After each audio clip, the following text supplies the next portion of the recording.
Monsieur Joro Nando Bebo, bonjour. Bonjour. Nous sommes le 16 octobre 2020. Vous avez accepté de nous recevoir pour partager un morceau de connaissance avec nous et avec tous ceux qui nous regardent sur notre chaîne YouTube AJC. Physiquement, nous sommes chez vous, mais dans l'espace virtuel que nous représentons, c'est nous qui vous recevons. Alors on va se plier à la tradition et puis on va vous demander les nouvelles. Oui, les nouvelles sont bonnes. Je suis là comme convenu pour me plier à l'exercice que vous avez initié depuis, je pense, un certain temps. Voilà, les nouvelles sont bonnes. Pour ceux qui ne vous connaissent pas, est-ce que vous pouvez vous présenter succinctement et puis aussi présenter le morceau de connaissance que vous avez décidé de transmettre ce soir? Vous l'avez dit, je suis Joro Nando Bebo. Je suis de formation journaliste. J'ai un master en journalisme. Mais aujourd'hui, je me suis retiré un peu de la vie professionnelle pour me consacrer à un pan de ma culture qui est en train de disparaître. J'ai vu qu'il y avait le feu en la demeure. Donc, depuis bientôt 2 ans, je me consacre à 100% à ce domaine-là. Voilà. Et ce domaine-là, c'est nos cultes ancestraux, qu'on appelle communément animisme. J'ai décidé vraiment de me consacrer à cela. Donc aujourd'hui, je peux dire que je me suis spécialisé en sciences animistes. En quoi est-ce que l'animisme est une science? Si je peux me permettre, si vous acceptez qu'on rentre directement dans le vif du sujet. Hein. Oui, on peut y aller. L'animisme, moi, en dehors de la définition officielle qu'on en donne, on définit l'animisme en général comme le fait d'attribuer un esprit ou une âme à certaines entités de la nature. Voilà, c'est comme ça qu'on définit. En plus de cette définition-là, moi j'ai ajouté personnellement 3 autres définitions, parce que je définis l'animisme comme une science, l'animisme comme une philosophie et l'animisme comme mode de vie. L'animisme comme une philosophie, comme je l'ai dit tantôt, c'est nos ancêtres disaient que les entités de la nature, à savoir la forêt, les rivières et tout ça, ont un esprit, sont habités d'un esprit. Ces esprits-là, ces entités spirituelles-là ont été créées par l'être suprême. Voilà. Que les Bétés appellent Lagor, que les Baoulés appellent Nyamien, que moi, chez nous, les Ouans, on appelle Palais, comme chez les gourous aussi. Ayant créé ces entités-là, le Créateur, l'être suprême, il s'est retiré. Et ce sont ces entités-là qui gèrent le quotidien. Puisque pour nous, l'être suprême, ce n'est pas quelqu'un qu'on peut déranger pour des choses humaines. Voilà. Il n'intervient pas dans nos affaires courantes. Donc c'est ces entités-là qui habitent les arbres, qui habitent l'eau. Et ces entités-là même peuvent prendre possession d'un animal pour transmettre certains messages. C'est comme ça que on dit que l'animisme c'est une philosophie, c'est une manière de voir les choses. L'animisme est une science, tout à l'heure vous avez posé la question, parce que dans nos cultes, dans nos rituels, quand nous sommes dans le bois sacré, nous essayons de trouver des solutions aux problèmes, aux défis auxquels l'homme est confronté dans sa vie de tous les jours, auxquels la société est confrontée dans la société de tous les jours. Et ça part des soins jusqu'au, je vais dire, à la construction, tout ce à quoi l'homme est confronté. Nous cherchons des solutions scientifiques pour pouvoir résoudre ces problèmes-là. On avait des savants dans nos bois sacrés qui, même si on remonte à l'Égypte ancienne, construire une pyramide, c'est pas... Voilà, on ne va pas demander quel corpus d'architectes il y avait, qu'il a délivré des diplômes pour pouvoir construire des pyramides. Il n'y avait pas des pyramides qu'en Égypte, il y en avait au Niger. Bon, il y en a toujours, les traces sont là. Et, est-ce qu'en pays où il y a des pyramides? Dans un pays où il n'y a pas de pyramides, mais il y a des structures vraiment tellement bien pensées qu'il a fallu que ces personnes qui ont pensé à ces structures-là, ça peut être des objets de tous les jours, aient eu une science pour pouvoir concevoir ces objets-là. Parce que pour nous, on pense que c'est... Je ne sais pas d'où c'est venu, les gens étaient là comme ça, et puis un jour, ils se décident de créer un instrument de musique qui peut résonner à des kilomètres pour appeler un autre village. C'est une science. On ne se lève pas, ce n'est pas des gens, ce n'est pas des ignorants qui font ça. C'est des gens qui réfléchissent à ça. Des gens créent un système de culte pour dire, voici comment, dans le village, on doit dire que cet homme-là a arrivé à maturité. C'est des gens qui se sont assis, qui ont réfléchi. Et quand tu regardes ces différentes étapes qu'ils ont tracées, là, on retrouve tout ce qu'on retrouve aujourd'hui dans l'éducation moderne. Tout ce dont un homme a besoin pour dire qu'il est homme, pour être utile à la société. Voilà, pour s'épanouir. Donc c'est tout ça là qu'on appelle les sciences animistes. Les gens sont là, ils réfléchissent, ils disent, bon, comment est-ce qu'on fait, par exemple, pour protéger cette haute source de vie? Aujourd'hui, les gens parlent du développement durable. Nous, on les a précédés dans le développement durable. On les a précédés dans l'écologie. On leur dit non, on n'abat pas un arbre comme ça. On n'abat pas un arbre parce qu'on a envie de l'abattre. C'est vrai que dans la forêt, il y a des zones sacrées, mais pour nous, la forêt même est sacrée. Parce qu'il ne faut pas confondre forêt sacrée et la sacralité même qu'on accorde à la forêt en général. Dans la forêt sacrée, on n'abat pas d'arbres, on ne tue pas d'animaux. Mais la forêt même, pour aller abattre un arbre, il faut demander, faut s'adresser aux entités, demander pardon pour dire, voilà, on a besoin de cet arbre-là. On ne l'abat pas par plaisir. On a besoin de cet arbre-là, c'est pour ça qu'on veut l'abattre. Et il y a des rituels à faire pour abattre encore certains arbres. Et aujourd'hui, c'est ce qui est en train de nous rattraper. Les gens crient partout, non, il ne faut pas abattre les arbres. Au début, on disait que ça, c'était archaïque. On est en train de retourner à ça. Donc, il y a une science qui a précédé la science aujourd'hui, qui est en train de revenir aux origines de la science. Et quand on remonte aux origines de la science, on trouve l'animisme. Et c'est vers ça qu'on va tous aller pour pouvoir vivre en harmonie avec, comment on appelle ça, les éléments de la nature sur cette planète-là. Vous m'aviez dit que vous vouliez faire, avant que l'on commence, une libation. Ouais. Est-ce que vous voulez qu'on la fasse maintenant? Oui, oui, oui. Normalement, on devait commencer par là. Voilà. Je vous en prie. Comme je l'ai dit, c'était un mode de vie. Dans tout ce que nous faisons, nous nous adressons à nos ancêtres. Dans tout ce que nous faisons. Et pour continuer cette interview-là, je vais demander aux ancêtres de venir nous éclairer, nous aider à édifier leurs enfants qui aujourd'hui ont abandonné le chemin,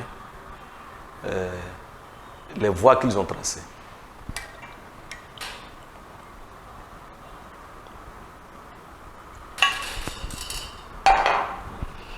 Je vais commencer dans ma langue et puis terminer en français pour tout le monde. Bade Kolia, Bade Gamori, Bade On, Bade Juro, Antense Seranzo, Donc j'invoque les membres des ancêtres, les esprits des ancêtres, pour qu'ils viennent nous permettre d'édifier leurs enfants. Je les invite à se joindre à nous à ce moment privilégié que nous partageons avec eux. Je leur demande pardon de les déranger et de les appeler en ce moment.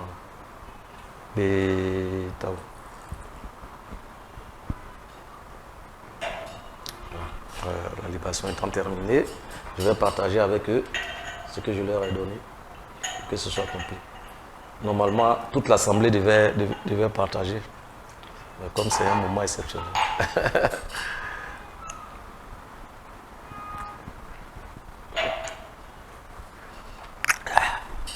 Bon, voilà. On va donc, voilà, ceci étant, reprendre le fil de notre entretien en parlant de vous d'abord. Ouais. Parce que je ne suis pas le plus grand spécialiste, mais il y a quand même quelque chose qui est un peu paradoxal dans votre démarche, avant tout dans votre habillement. Je remarque que vous avez un couvre-chef qui, de ma petite connaissance, et c'est nouveau, Alors vous avez parlé vous avez dit que vous êtes Ouan. Et pourquoi est-ce que, par conséquent, votre habillement n'est pas conforme à cette tradition de laquelle vous êtes? D'accord. Ok.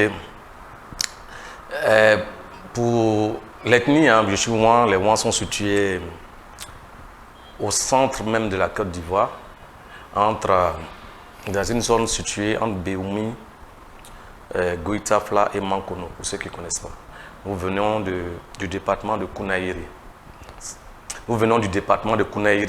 C'est là-bas que nous sommes situés, à environ 400 km d'Abidjan. Donc, pour circonscrire un peu.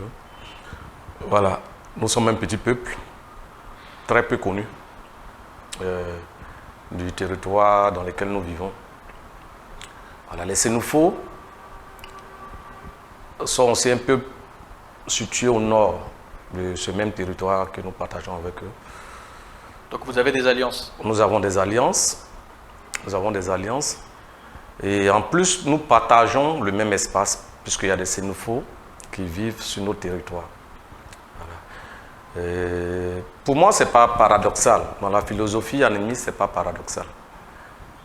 Et vous verrez, dans chaque groupe animiste, dans chaque pratique animiste, vous verrez des emprunts des différents peuples. L'animisme, à ce qu'on croit, ce n'est pas quelque chose de fermé. Ce n'est pas quelque chose de fermé.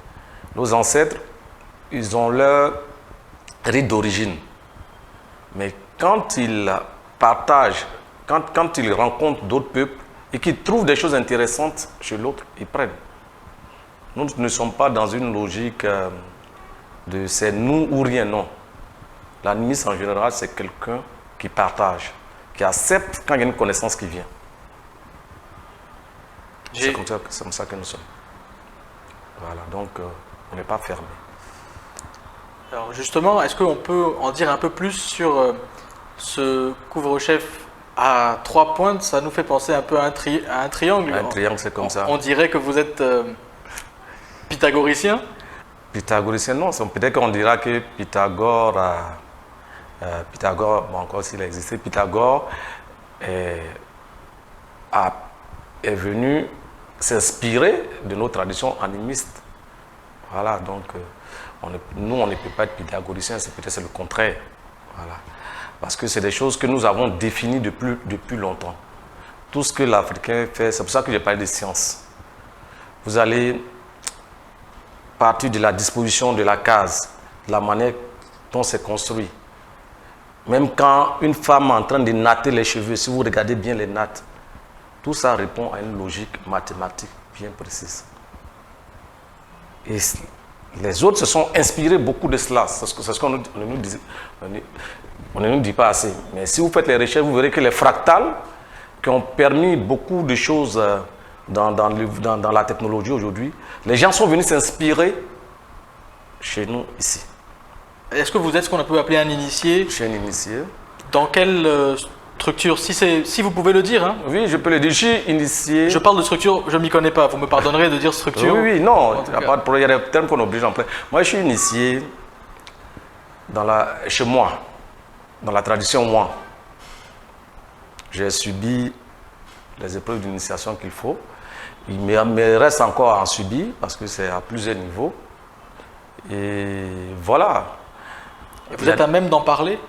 Oui, on peut parler de ce qui on peut pas tout dire parce que voilà, il y a des interdits, il y a des secrets. Pourquoi le secret alors? Si c'est pas Mais le secret diabolique, oui. Pourquoi cacher ce qui n'est pas diabolique? Le secret, je me fais l'avocat du diable. Hein. Ouais, le secret, c'est ce qui donne toute son essence à notre spiritualité. Comme je le dis, ça a joué contre nous. Ça a joué contre nous, mais dans toutes les pratiques religieuses que vous verrez, on vous fait croire que les choses sont dites comme ça, mais il y a un niveau d'initiation. Partout. Quand je dis partout, c'est vraiment partout. Tout ce que vous pouvez considérer comme religion. Il y a des choses auxquelles les fidèles, en griffe, n'ont pas droit. C'est comme ça partout. Chez nous, les mois, on dit c'est ce qui n'est pas dit qu'il faut écouter. L'homme, quand tu fais ton initiation, après les épreuves, quand quelqu'un parle, c'est ce qu'il ne dit pas là qui est important. Faut réussir à déceler ce qu'il n'a pas dit. Et ça, c'est un exercice, c'est une philosophie, c'est quelque chose qui prend du temps. On te dit des choses, tu peux aller dormir même avec et tu n'as pas encore compris. C'est un jour que tu vas... Ah voilà, c'est ce qu'il voulait dire. Peut-être que le message, il n'est pas intellectuel, il est affectif. Non, le message est très intellectuel, il est très clair. Mais pour ça, il faut connaître son histoire. C'est tout. Il faut connaître son histoire. Et malheureusement, c'est ce qui nous manque. Et moi, c'est ce qui me manquait à un moment. Mais aujourd'hui, après avoir connu mon histoire, quand un initié me parle, je sais de quoi il parle.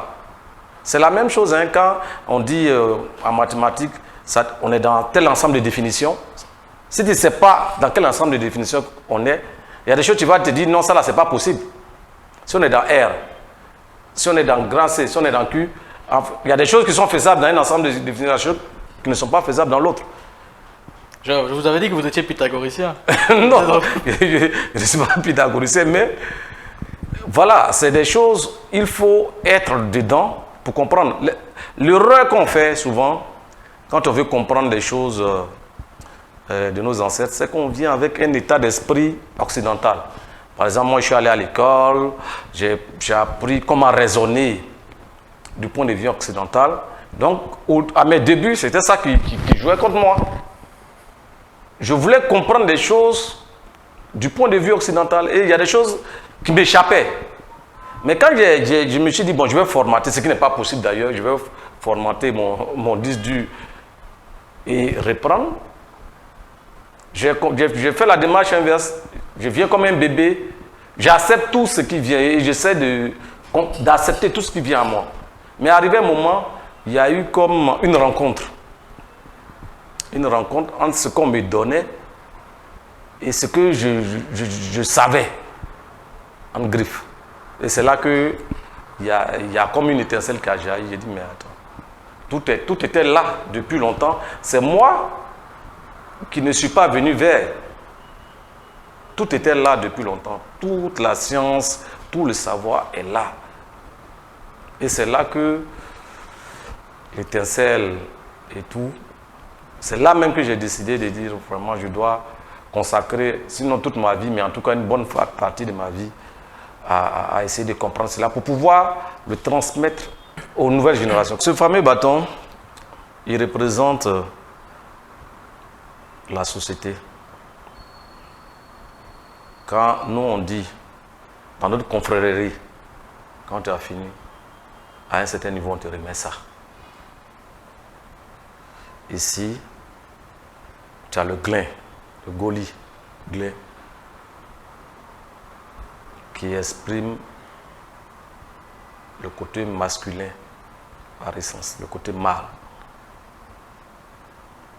Ici, tu as le point qui exprime le côté féminin, femelle. C'est-à-dire que chez nous, il y a toujours une dualité, mâle-femelle. Ici, les cauris, ça représente la richesse, le pouvoir et tout ce que tu veux. Ici, en dessous, tu as la nature. Voilà. On ne peut pas vivre sans la nature et tout ce qui... Et il y a l'eau en dessous. Et ce bâton-là, quand tu le retournes, c'est la virilité. Le phallus. Et tout ça permet à une société d'être. La combinaison de tout ça permet à une société d'être.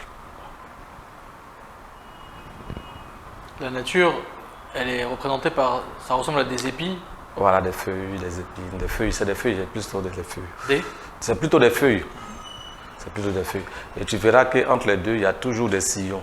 C'est-à-dire la voie qu'il faut emprunter, le chemin. Et les difficultés se trouvent sur le chemin. Et c'est ces difficultés-là que de manière symbolique vous affrontez pendant votre initiation? C'est cela. C'est cela. Est-ce qu'après votre cérémonie ou vos cérémonies dans le bois sacré, si on peut appeler ça comme ça, vous avez senti un changement effectif en vous, en termes de niveau de conscience, en termes d'élévation spirituelle? Déjà même à l'entrée, il y a quelque chose d'extraordinaire qui se produit en vous. Il y a une connexion. Tu te dis, waouh, tout ce temps-là perdu en ville, dans des futilités, et j'ai raté tout ça. Déjà, il y a un changement qui s'opère en vous. Le respect que vous avez pour l'être humain n'est plus pareil. Les considérations entre frères, ça atteint un autre niveau. Le respect pour la nature, ça atteint un autre niveau. Vous savez que vous êtes parce que l'autre est, parce que la nature est. Et vous devenez, comment dire, parce que ce que moi j'ai perçu dans la pensée occidentale, c'est que l'homme est au centre de tout, l'homme est au-dessus de tout. Mais chez nous, l'homme est un être parmi tant d'autres. L'homme n'est pas supérieur à la nature, aux animaux, non, non, non. On vit, on sait qu'on vit, c'est grâce aux autres, grâce à la nature. Donc on a un respect immense pour la nature, un respect immense pour l'autre. Voilà, donc on ressort de là vraiment sage. D'abord, la première des choses, c'est la sagesse qu'on gagne. La première des choses. Et la connaissance. La connaissance qu'on acquiert.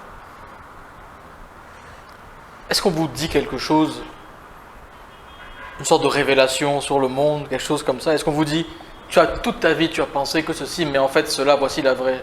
Est-ce que c'est ce genre de secret-là, ou est-ce que c'est plus un secret du vécu, un secret à d'autres, si vous voulez, qui agit à d'autres niveaux que le niveau juste intellectuel?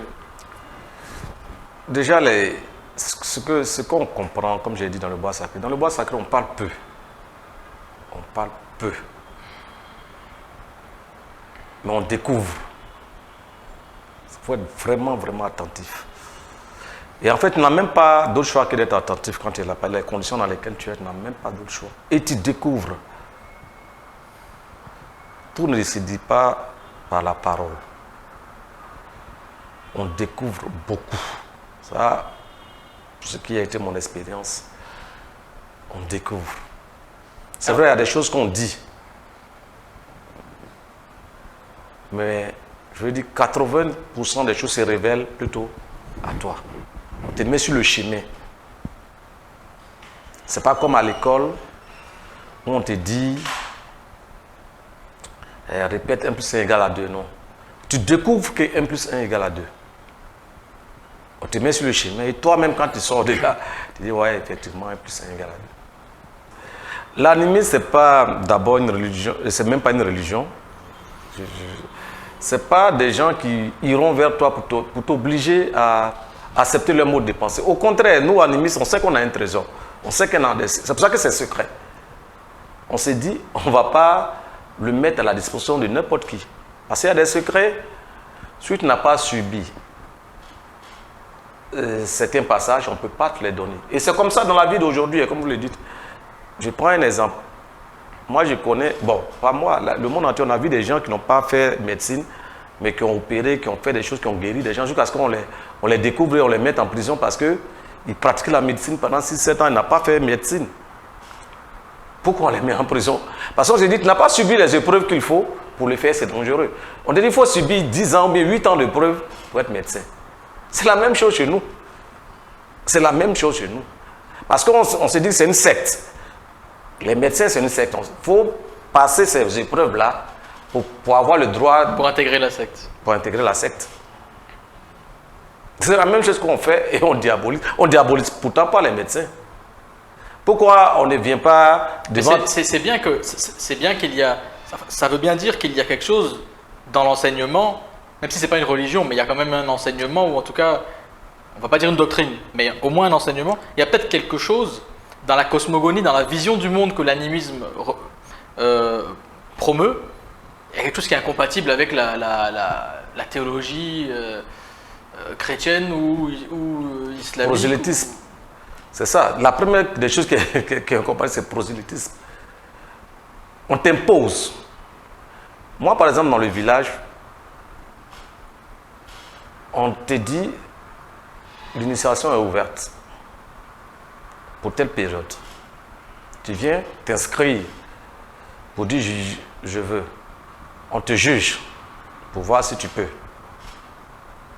Si tu peux, tu passes. C'est-à-dire que même pour entrer, même là, ça peut. Des gens peuvent rejeter encore ta candidature, comme dans la secte des médecins. Il y a plusieurs personnes qui veulent être médecins, mais il y a combien qu'on admet? Tu comprends? Et donc là, quand tu entres, tu en ressors avec les honneurs qui vont avec. Tu rentres mendiant pratiquement pour en ressortir roi. On te fait passer par toutes ces épreuves-là. C'est-à-dire on te rend mendiant. On retrouve ça même chez les Asiatiques, où on voit des moines bouddhistes aller mendier leur pitance quotidienne pour manger. Mais après, quand ils ont fini, on les traite de maîtres, tout le monde s'agenouille devant eux. Mais au départ, il va mendier pour dire quoi? Tu as besoin forcément de l'autre. Tu as besoin de l'autre. Tu as besoin d'être homme, tu as besoin de te dépouiller de certaines choses pour atteindre le summum. Mais si on ne l'atteint jamais, à cause de notre état d'humain. Et tout ça, ça s'apprend. Au jour le jour, le culte animiste, c'est quoi? Au jour le jour, le culte animiste, comme j'ai dit, c'est un mot de vie, on va revenir là. Le culte animiste, c'est d'abord de respecter la vie. Quand je dis la vie, ce n'est pas seulement la vie humaine. Tout ce qui vit. C'est pour ça qu'on dit, on attribue des esprits ou bien une âme aux choses vivantes. Moi, j'ai déjà surpris mes tantes, mes parents qui, pour verser l'eau sale au village, s'excusent. Ils se disent qu'il y a des entités qui peuvent être là. Vous versez l'eau sale, il ne faut pas que si vous êtes là, quittez là parce que je vais verser peut-être l'eau chaude. On verse chez nous, on ne verse même pas l'eau chaude comme ça même. Et quand tu ramènes ça d'un point de vue scientifique, on sait que l'eau chaude là peut tuer les nutriments de la terre. S'il y a des choses qui sont plantées là, ça ne va pas produire. On te dit, dans le bois sacré, on te dit dans le village, ça c'est même pas le bois sacré, on dit dans le village. Ici là, on ne fait pas ces besoins là. Parce que cette rivière-là est sacrée. Mais c'est scientifique. Si on enlève le côté sacré de l'eau, tu vas voir que c'est la source d'eau. Et c'est cette eau-là qui va alimenter tous les villages. Si toi, tu vas faire tes besoins, que tu es malade, tu contamines tous les villages. Donc, il y a une science, c'est une science qui est là. Et les poissons, quand ils veulent frayer, c'est là. Quand ils sont petits, tu vas voir le même poisson qu'on t'a dit qu'on ne mange pas dans la rivière sacrée. Là. Ce même poisson, on peut se retrouver ailleurs. Et tu vas le manger sans problème. Mais tant qu'il est là, tu ne le pêches pas. Aujourd'hui, les gens ont réfléchi, peut-être des milliers d'années après, ils se disent non, à un certain niveau, on ne doit pas pêcher le poisson. Bon, nous, on n'a pas fait ces études-là, ces écoles qu'ils ont fait, mais nous, on le savait qu'à un certain niveau, il ne faut pas pêcher le poisson. S'il est grand qui ne peut pas vivre là, arrivé un moment, lui, il va partir. Parce que la source, la rivière sacrée, en général, ce n'est pas un endroit profond, c'est des endroits qui t'arrivent peut-être aux genoux. Le poisson, s'il grossit d'une manière, il va partir. Et là, tu pourras le pêcher. Mais ça fait que le village est toujours approvisionné en poisson, en eau potable. Est-ce que ça, ce n'est pas une science? Empirique, oui. C'est même pas forcément empirique. C'est basé sur l'observation et il y a des résultats, donc c'est empirique. Oui, mais ça dépasse cela. Ça dépasse cela. Comme je dis, on a eu des savants. Arrivé un moment, ce que je vais dire, nous avions des structures, des sociétés bien organisées. Nous avons construit des choses. Vous allez arriver aujourd'hui même, ce n'est même pas que les pyramides. Vous allez arriver au Nigeria, dans l'ancien empire du Bénin. Il y a des structures aujourd'hui que les gens n'arrivent pas, qui sont plus hautes que la muraille de Chine. Peut-être qu'on n'en parle pas assez. Vous regardez, vous n'avez qu'à aller regarder sur Internet, Google, ces informations-là sont disponibles. Pourquoi est-ce qu'elles ne sont pas promues? C'est ça là que je suis en train de devenir. Mais vous avez des gens qui se sont levés un matin, ils disent on va découvrir un peuple. Peut-être l'erreur de l'Africain à ce moment-là, c'est que comme j'ai dit là, on est très ouvert, on est très hospitalier. Ce qui n'est pas le cas pour ceux que nous avons reçus, pour nos hôtes. Ils viennent, ils regardent. Ils se disent, ah ça, ils ont pu faire, bon, on va. Les Grecs, tous les Grecs, quand ils vont faire leur formule, leur référence c'est l'Égypte. Ils sont venus apprendre en Afrique. Eux tous. Même quand vous rentrez dans les religions, vous allez trouver qu'à un moment, leurs prophètes, leurs quoi, sont passés en Afrique. Ça, c'est pas moi, c'est des choses qui sont vérifiables. Vous allez trouver qu'à un moment que tous les savants là sont passés ici pour apprendre. Il y a un célèbre résistant en griffe qu'on nous a présenté dans nos livres d'histoire comme résistant à la colonisation, mais chez nous, qu'est-ce qu'il a fait? Il s'agit de Samori Touré, peut-être je vais choquer certains. Ils sont venus pour imposer leur religion. Ils l'ont fait. Quand ils sont arrivés chez nous, nous les avons combattus, nous les avons même repoussés. Et qu'est-ce qu'ils ont fait? Ça se trouve dans les archives de la bibliothèque ici, vous allez voir. Ils ont envoyé des gens, des espions. Il y a un qui s'appelait Sekoba, l'autre j'ai oublié son nom, qui s'appelait Sekoba. C'est des choses, hein, ça se trouve dans les archives. Hein. Pour venir habiter là, pactiser. Nos ancêtres n'ont rien trouvé de méchant. Les gens veulent s'installer, on a de la place. Ils ont même demandé s'ils pouvaient faire leur prière à côté. On leur a dit, il n'y a pas de problème, mais nous, on a des interdits, on a nos règles ici. Voilà. Ils ont dit, oh, ok, il n'y a pas de problème. Ils sont restés là. Étudier le peuple, comment est-ce qu'ils étaient organisés. Ils ont fait près de 6 mois. Et un jour, ayant étudié tout ça, ils ont attendu le moment propice quand les gens étaient au champ, vaqués à leur poste. Ils nous ont attaqués.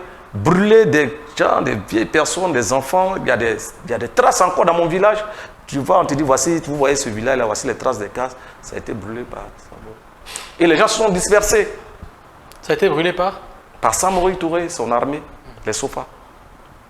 Vous allez, c'est des choses qui sont vérifiables. Je ne suis pas en train d'inventer quoi que ce soit. Nous-mêmes, quand on était petits, souvent on nous effrayait avec ce nom-là.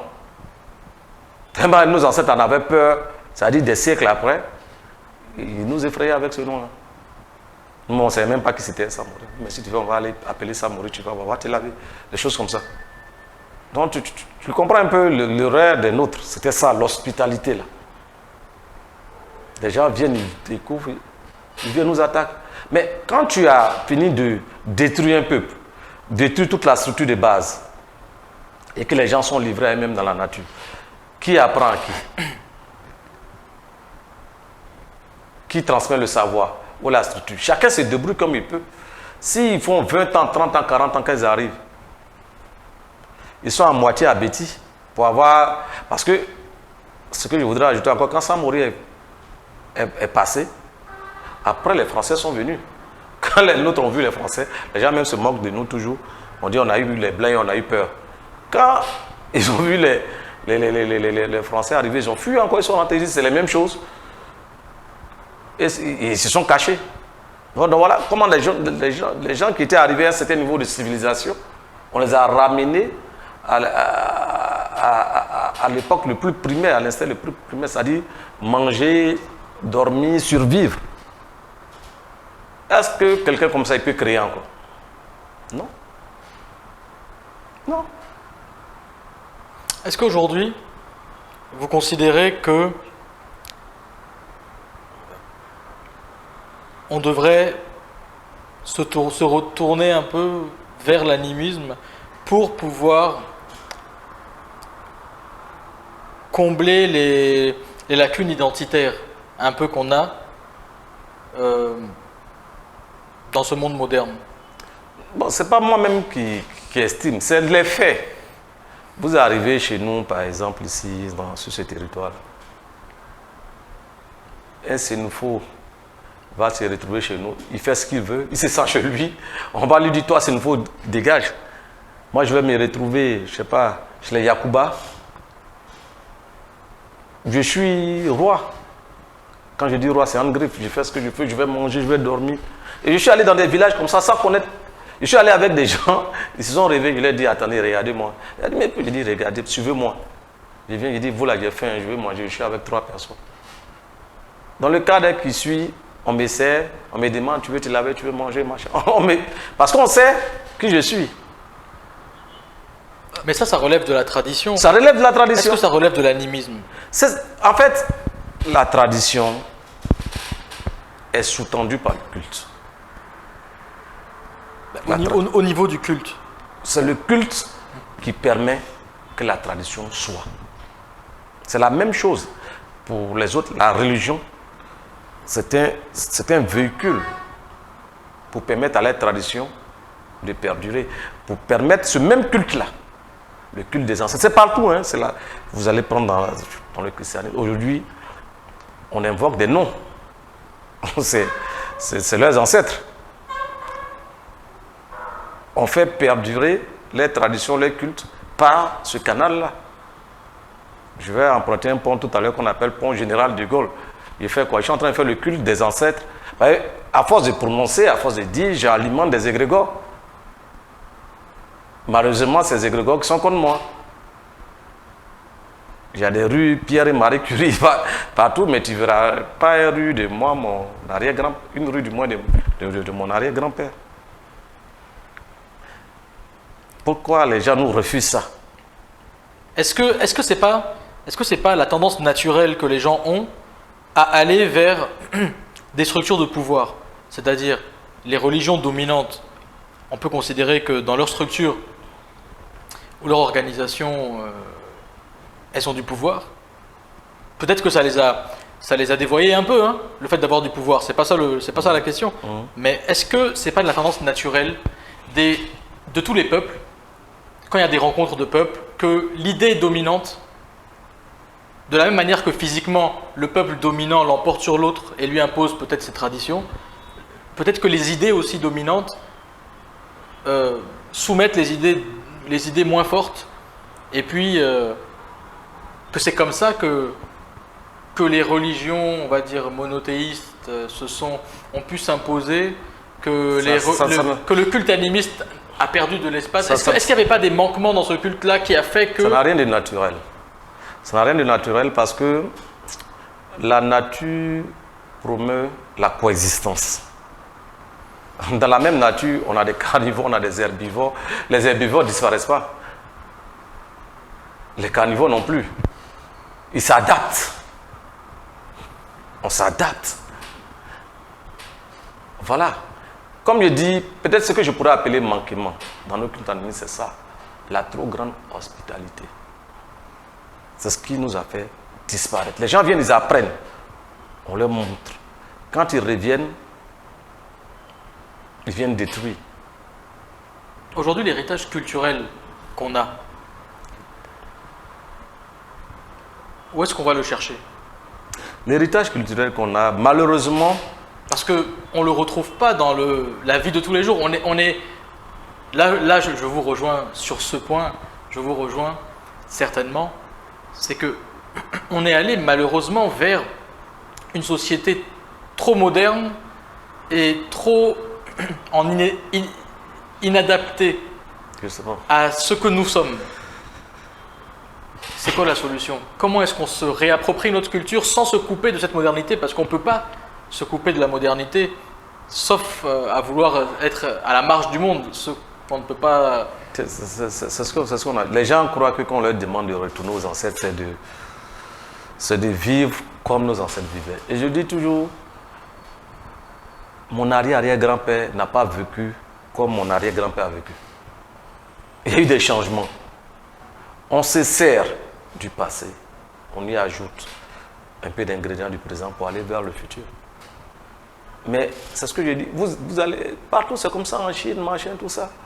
Vous n'allez pas voir qu'ils ont détruit tous les temples pour y installer des mosquées ou bien des églises.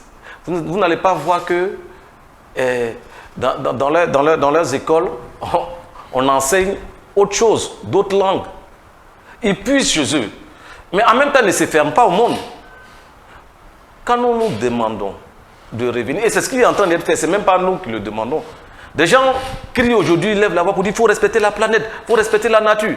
Est-ce que la nature, c'est un homme pour qu'on le respecte? C'est de l'animisme qu'ils sont en train de prôner comme ça sans le savoir. Est-ce que quand on dit qu'il faut respecter l'eau, c'est l'animisme qu'ils sont en train de prôner? C'est ce qu'on disait au début. C'est-à-dire que si on avait suivi ça, là, on n'en serait pas là aujourd'hui.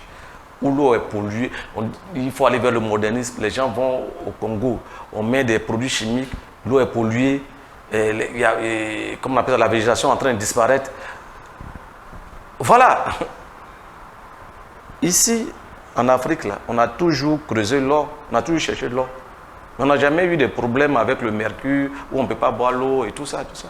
Parce qu'on le faisait selon certains normes. Voilà. Et comment on appelle ça, les sacrifices. Manger de la viande même, ce n'était pas quelque chose de quotidien. Nous, on a vécu un peu ça. Manger de la viande, c'est pas... Les gens ils ont du bétail, de la volaille, mais ce n'est pas quelque chose qu'on mange chaque jour. C'est à des occasions exceptionnelles. Mais aujourd'hui, chaque jour, on mange de la viande. Chaque jour, il faut tuer du bétail. Mais sans remercier l'animal avant de le sacrifier. Déjà, parce qu'il y avait tout un rituel. Mais chaque jour, il faut que tu... Chez nous, quand on tuait un bœuf, c'est qu'il y avait une occasion particulière. Et dans le mois, peut-être dans le village, peut-être c'est un seul bœuf ou deux bœufs qu'on pouvait tuer dans le mois. Ça ne demandait pas beaucoup d'espace de pâturage, ça ne demandait pas tout ça. Le poulet, tu reçois un étranger ou même tu veux faire un sacrifice. Non, le reste du temps, on n'avait même pas besoin de viande pour avoir de la protéine, pour sentir même le goût de la viande. Il y avait plein de choses de la nature qu'on mange. Mais aujourd'hui, il faut remplir son frigo de viande. Ça, comment est-ce qu'on sauvegarde ça? Ça, l'animisme est contre ça. L'animisme est contre ça. Ça, c'est... Comment est-ce qu'on sauvegarde ça? Comment on sauvegarde cette tradition? Les traditions... C'est la volonté politique. Il y a des choses, moi, je me bats au quotidien. On me dit non, tu parles, mais qu'est-ce que tu fais, ma chère? Je fais des choses à mon niveau. Moi, je fais un travail sur moi-même et avec ceux qui ont accepté de mener le combat avec moi. Mais je ne peux rien changer s'il n'y a pas de volonté. C'est pour ça qu'il n'y a pas eu de politique. Ce système-là, actuellement au Bénin, ils ont créé des écoles pour apprendre le vaudou. Est-ce que moi, je peux dire que je crée des écoles pour apprendre le culte des ancêtres? Il faut que le gouvernement me suive dedans. Il y a des domaines. Nous, on peut éveiller les consciences, on peut pratiquer, on peut prêcher par l'exemple. Mais on ne peut pas changer un système si il n'y a pas de volonté politique. Au Burkina, on leur dit aujourd'hui, il faut porter le faso d'Anfani. C'est la tenue officielle. C'est une volonté politique. Comment ça se fait que dans un calendrier, sur 12 ans, on a des fêtes chrétiennes, on a des fêtes musulmanes, on a des jours fériés pour aller pratiquer notre foi musulmane ou bien notre foi chrétienne, et on n'a pas de jours fériés pour aller pratiquer notre foi animiste. Pourtant, nous sommes de tradition et de culture animiste. Et quelles que soient les ethnies? Il n'y a pas de jour férié. Non, je veux dire, quelles que soient les ethnies, l'animisme, dans son principe, se retrouve dans toutes les ethnies de Côte d'Ivoire. Mais regardez, j'arrive. Tout le monde pratique même au quotidien l'animisme. Quand il y a une cérémonie de dot, ça se pratique comment? Selon les rites animistes.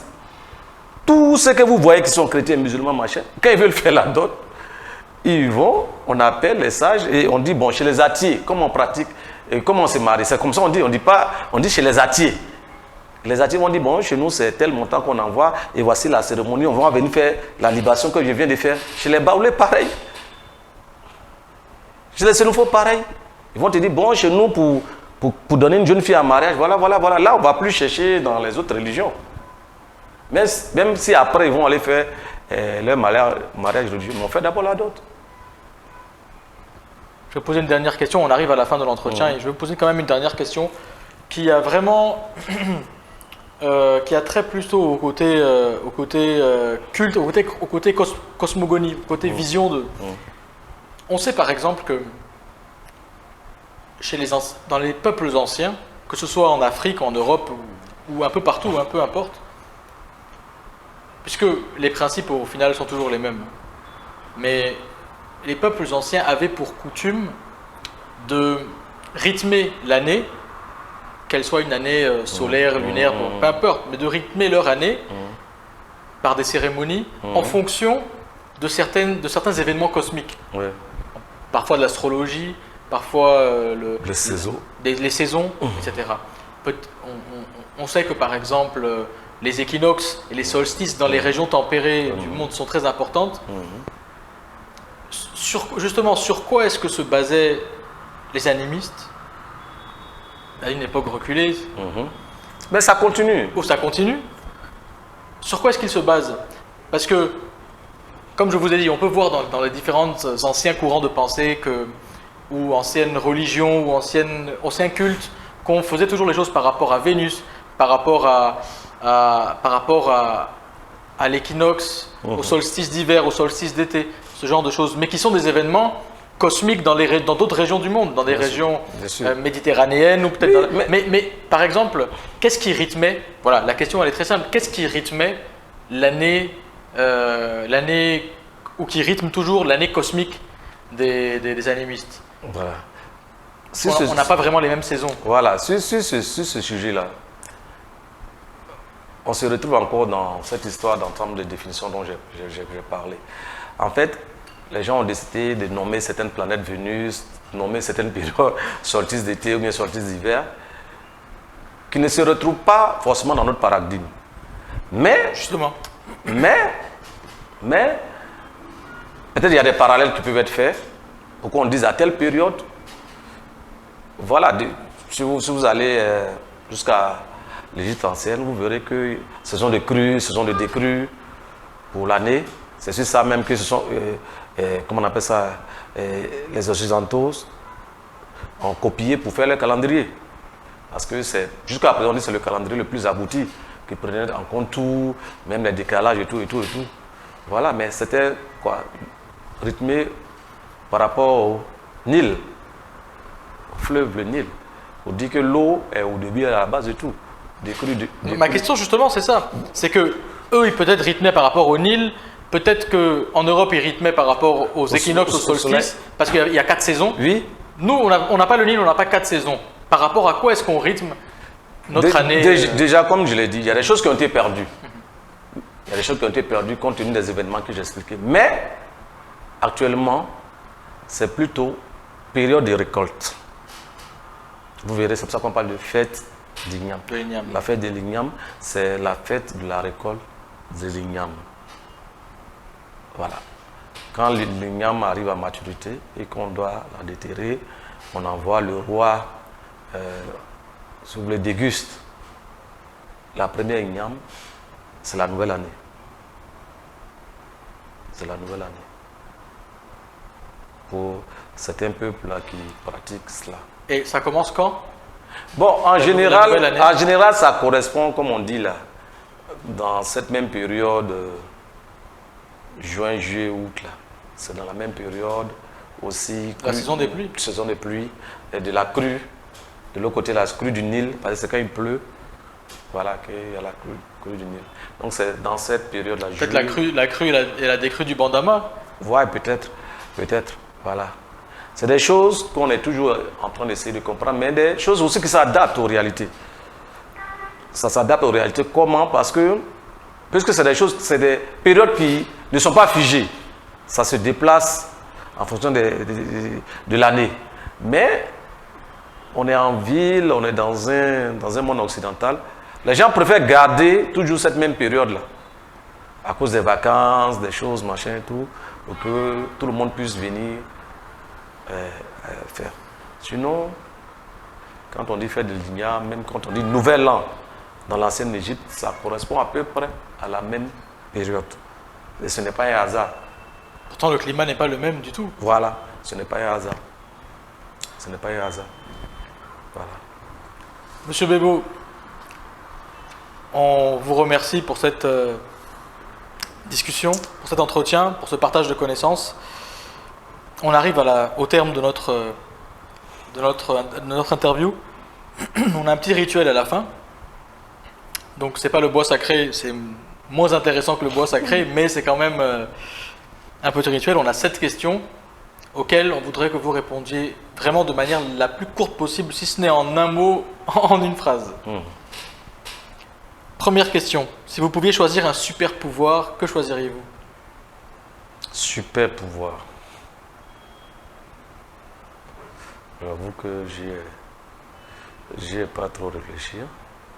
Même super pouvoir changer, parler dans la tête des gens. Parler dans la tête des gens pour les amener. C'est intrusif, ça. Oui, ben ouais. Parce que c'est le super pouvoir qu'on accorde tous à Dieu, hein, à l'être suprême. Donc peut-être que j'ai envie d'être un genre d'être suprême qui puisse éclairer les gens. De quoi est-ce que vous êtes le plus fier dans votre vie? Ce dont je... Bon, en dehors de mes enfants, je dirais c'est d'avoir compris la valeur de mes ancêtres dans ma vie, de n'avoir pas fini dans l'ignorance. Voilà. Le sens de la vie pour vous? Pour moi, le sens de la vie, comme le disent certains peuples, comme le disent les Yoruba, la vie en réalité n'a pas vraiment de sens.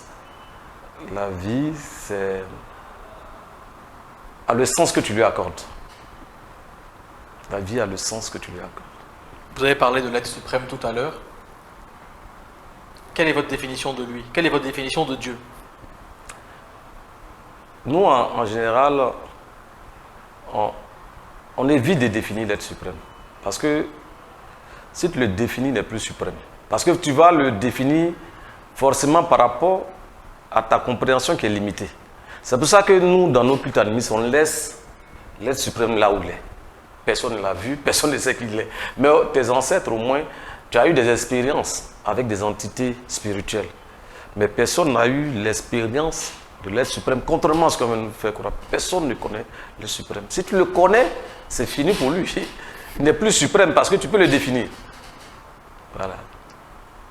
Est-ce que vous avez un livre, une chanson, un film, quelque chose, une œuvre d'art à conseiller à ceux qui nous regardent,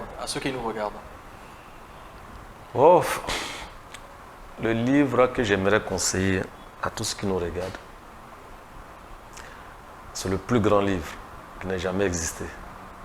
C'est le livre de la nature. Et pour ça, il faut avoir sinon la compréhension nécessaire pour pouvoir déchiffrer. Sinon, elle nous parle. C'est ce que je peux conseiller. La sixième question, est-ce que si vous deviez donner un conseil à l'humanité? Un conseil à l'humanité. D'abord, franchement, je ne me sens pas de taille à donner un conseil à l'humanité, mais pour la petite expérience que j'ai, c'est vraiment de retourner au culte animiste qu'ils appellent primitif. Pour moi, c'est la seule chose qui peut sauver l'humanité, parce qu'il y a tout dedans. Le respect de l'humain, le respect de la nature, de l'environnement, tout y est. Aujourd'hui... Est-ce qu'il y a le rapport avec la vie d'après la mort? La vie après la mort? Justement... Est-ce qu'il y a une eschatologie Bon, pour nous, la vie après la mort, peut-être c'est ce qui fait que nous, on est plus attachés à la nature. C'est ce qui fait qu'on est plus attachés à la nature. Parce que, on s'est dit quoi? Finalement, on va se retrouver ici. Je ne vais pas parler de réincarnation dans le sens bouddhiste du terme, parce que c'est un peu différent chez nous, mais il n'y a pas d'autres mondes. C'est-à-dire que nos ancêtres sont avec nous. Là où on est, je sais que mes ancêtres sont, ils ne sont pas ailleurs. Ils ne vont pas aller dans cette planète-là, ne va pas être détruite pour qu'ils aillent ailleurs vivre une autre vie. C'est là que nous serons. Et quand tu as compris cela, tu ne peux que respecter. Tu sais que c'est là que tu seras, c'est ta demeure finale. Mais quand on te met dans la tête que tu vas aller dans un monde meilleur que celui-ci, tu es plus à l'aise de détruire celui-là. Voilà. Mais nous, on sait que c'est là qu'on sera. Et on sait que ceux qui sont morts en griffe, parce que chez nous, ce n'est pas le terme adéquat. Mais ils sont là. Ils vivent avec nous. Ils ne vont pas aller, ils ne sont pas ailleurs. Est-ce qu'il y a un jugement dernier? Ça n'existe pas chez nous. La seule chose, la plus grande honte chez nous, ce n'est pas être vénéré comme un ancêtre. Et ce jugement-là, ça ne s'est pas cité. C'est ton comportement, ton mode de vie qui va te valoir d'être vénéré, d'être élevé même au rang d'ancêtre. Ce n'est pas parce que tu es mort que tu deviens ancêtre aussi. Tu es mort comment? Quelle a été ta vie durant ta mort? Si tu veux qu'on se rappelle de toi, qu'on te vénère. C'est ça. Donc, tout l'effort que tu dois faire là, c'est ici. Il n'y a pas d'autre chose qui t'attendent derrière. Voilà. Monsieur Bébo, vous avez eu 18 ans? Ouais. Aussi curieux que cela puisse paraître. Si vous pouviez retourner dans le passé et discuter avec le Joro Bébo de 18 ans, qu'est-ce que vous lui diriez? Un conseil, une phrase, peu importe. Qu'est-ce que je dirais?